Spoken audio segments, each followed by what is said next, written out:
So welcome back, guys. Today we had a four-part series. If you haven't seen parts 1, 2, or 3, they are listed right up there. It is your opportunity to get to hear voices from the Green Party, like Joe out in Idaho. You get to hear a progressive Democrat like Rez here in Florida. You get to see a Republican. His name is Richard. He's in Wisconsin. And we have Angela. She is our Libertarian out in California.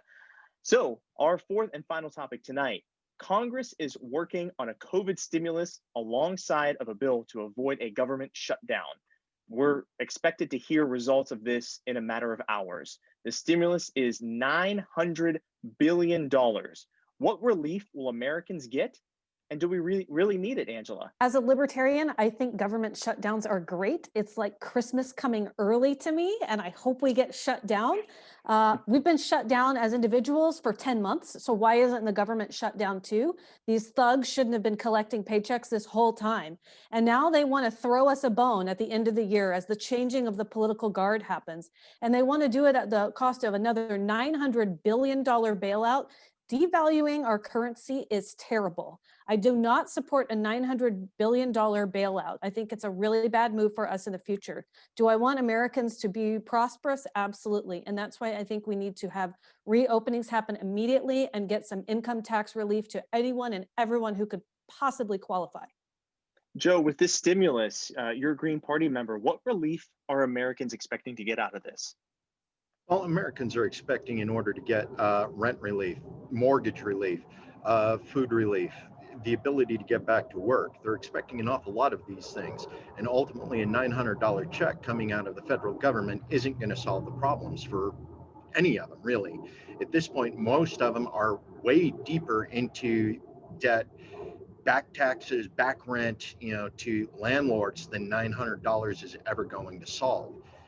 They're getting ready to lose their cars, their transportation, their ability to get to and from a work that they don't have at this point.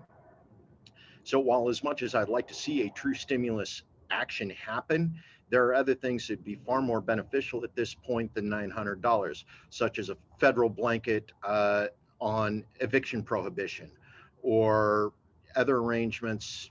And as disgusting as I hate to mention, right now, state of Idaho, the governor has actually allocated resources from our prison farms to fill food banks in order to feed people. And literally, we are using prison labor at this point to feed people. The repackaging of slavery, the 13th Amendment, we're right back there. And we need to do something different than what we are currently doing. Money isn't going to solve the problem. Bailing out the banks isn't going to solve the problem. We literally need to go back to Appalachian socialism, neighbor helping neighbor, or we're not going to get anywhere.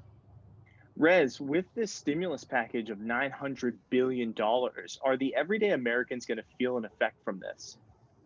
No, look, this is not anywhere near the kind of help that Americans need right now. Now, I remember Joe mentioned that that Americans will be receiving a $900 check. I read somewhere that they'll be receiving a $600 check. 900, wow. 600, like it's not enough. Like it's not enough. Like we're living in a once in a generation type of pandemic. Americans should be getting $2,000, if not more. You've got other countries countries like Canada, who pay people $2,000 a month to stay home, to not risk their lives getting this virus. Unemployment benefits, on the other hand, should be retroactive. The current legislation won't even give you back the unemployment benefits that you should have gotten in the first place, back from the fall season. It's ridiculous. Like this is nowhere near enough for Americans. They need help. People are suffering right now. People are losing, they lost their jobs, they're losing their homes, their cars. Like this is awful. And it shows a lot about who we are as a nation, that we could not help our own people, whereas other countries have been able to do that. And I also do want to point out the fact that Democrats did pass legislation back in summer. We could have prevented all of this from happening. Mitch McConnell did not do anything about it. Mitch McConnell, and the Republicans objected to a $600 unemployment benefit weekly. They rejected stimulus checks, and they in favor of protecting corporations, so that if your employer puts you at risk when they brought you back, if you got COVID because of your employer's ineptitude, you won't be able to sue your employer. That's ridiculous.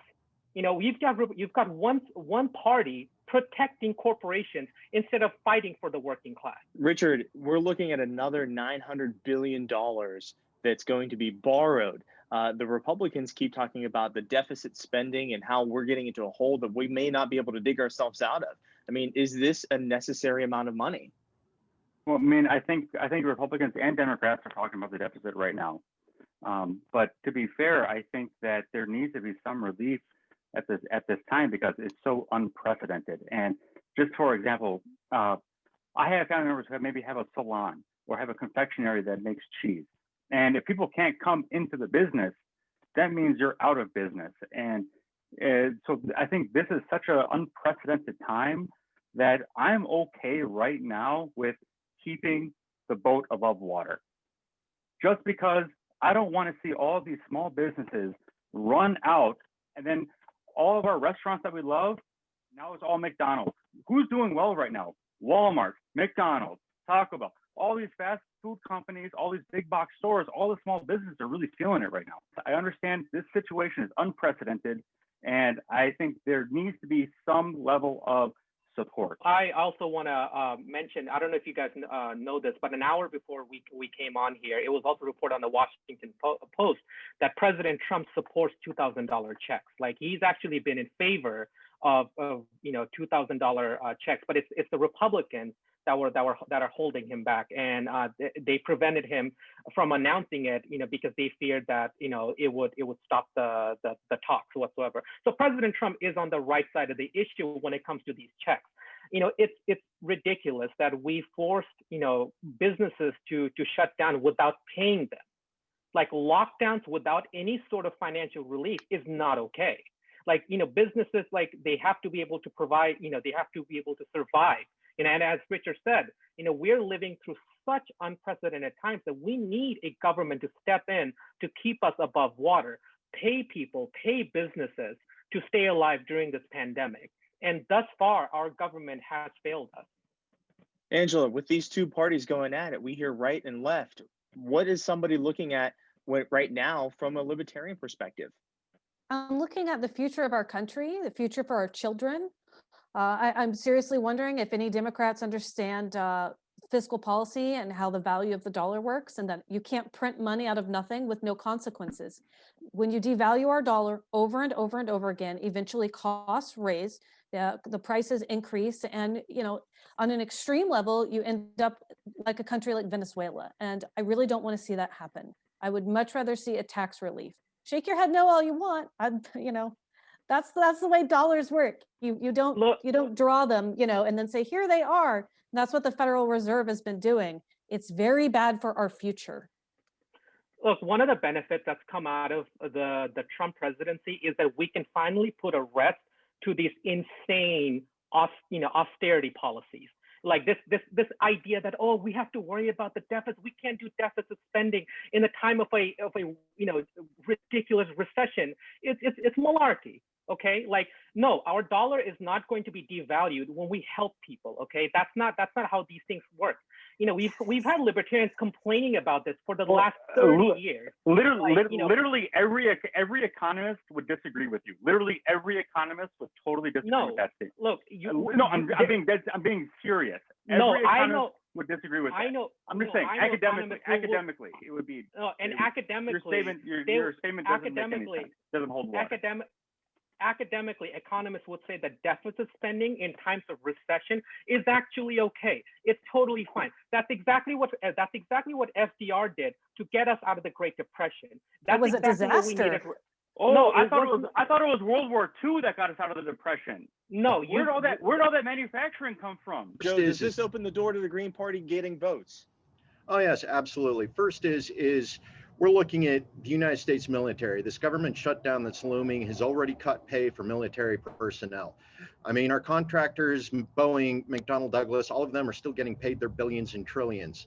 The people on the ground that actually fight the wars, the boots on the ground, the wars that the Green Party doesn't want anybody involved in the first place, the people fighting those aren't getting paid right now.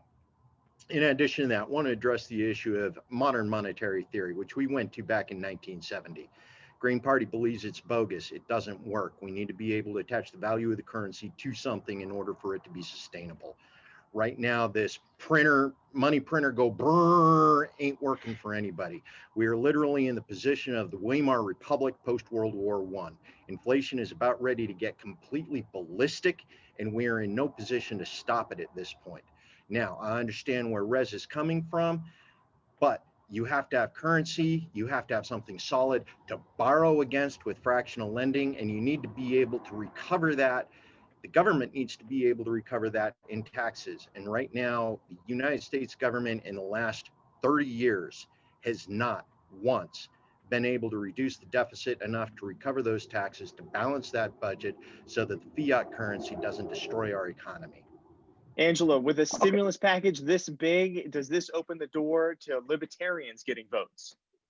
Oh, sure. I mean, this is a prime example of Republicans losing faith in their party. True fiscal conservatives don't want to see a $900 billion stimulus package. Look, like the entire global economy is now quote unquote printing money. You've got countries all over that are quote unquote printing money. No, like helping Americans right now during a pandemic is not going to devalue our currency. That's what every other country is doing right now. Okay, we need to protect our people. We need to make sure that businesses don't continue to go under. We need to make sure that people can provide for themselves, keep a roof over their head. And once once everyone gets vaccinated or whatnot, and we defeat this virus, then yes, we can enact policies to make up the money that we've lost by helping people during this pandemic. Last word, Richard. 15 seconds, go. So I would say I agree that we need to help out the businesses right now. And I totally agree that printing money at this rate is not sustainable because inflation hurts the working person the most, doesn't hurt rich people at all. Because when you look at the velocity of money, that tells you that working people get hit the hardest. Thank you guys so much for coming on. If you enjoyed our guest, please give us a thumbs up, share us on social media, and hit that subscribe button. We'll see you next time. Take care. Bye, guys.